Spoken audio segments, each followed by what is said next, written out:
Bonjour les gourmands confinés, j'espère que vous allez bien depuis notre dernière petite séance cuisine. Aujourd'hui on va essayer de faire quelque chose toujours de simple, de goûteux, pas très cher. Et vous pouvez bien entendu faire participer vos enfants parce que la recette est vraiment toute simple. Pour commencer, nous aurons besoin de quelques pommes de terre. Donc les pommes de terre, je les pèle, je les mets à bouillir. Quand elles sont bien cuites, c'est-à-dire que je peux les couper comme ça, à la main, dans mon grand saladier, parce qu'il ne va pas y avoir que des pommes de terre. Donc je prends un récipient assez grand. Donc mes patates, mes pommes de terre, pardon. Je vais rajouter du thon. J'aurai besoin donc d'une boîte de thon naturel, ça suffit, que vous émiettez correctement. Moi j'ai choisi un oignon rouge, mais vous pouvez très bien mettre de l'échalote, un oignon blanc, un oignon doux, ce que vous préférez.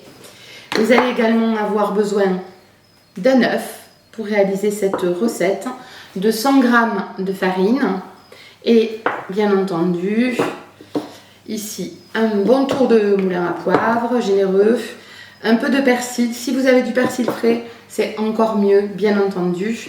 Et moi, je rajoute toujours un peu de curry, parce que j'aime bien les épices.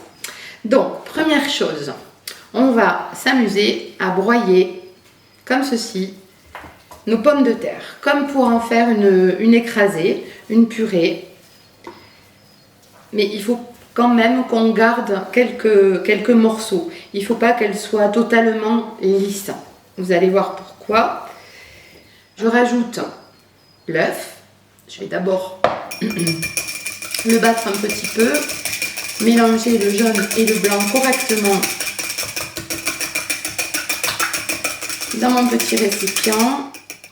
J'ajoute donc l'œuf.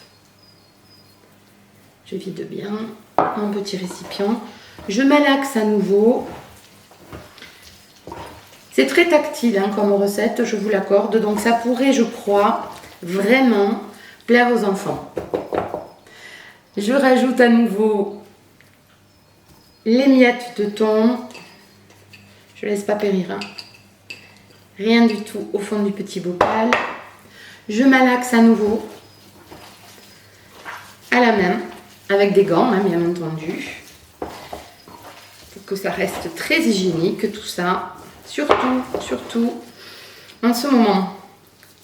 Une fois que j'ai obtenu ma petite pâte, je vais prendre une grosse poignée d'oignons rouges.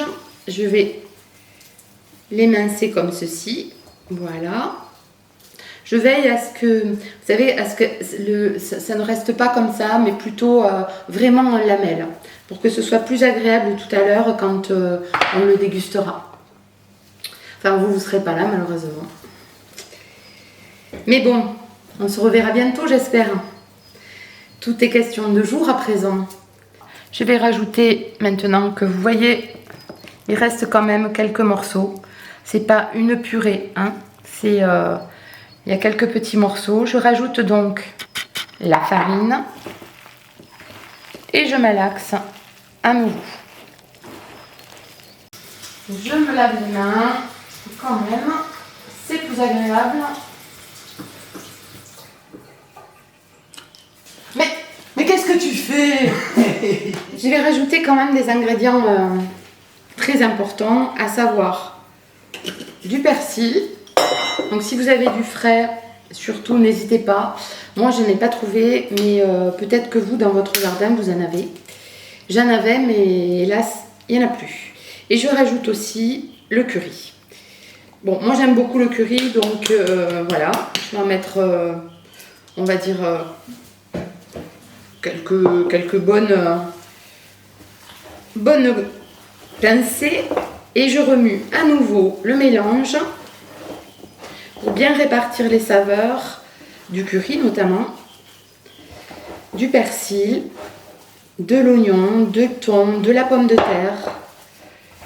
Et j'obtiens comme ça une pâte qui m'a l'air, ma foi, très jolie et qui sent mais alors super bon.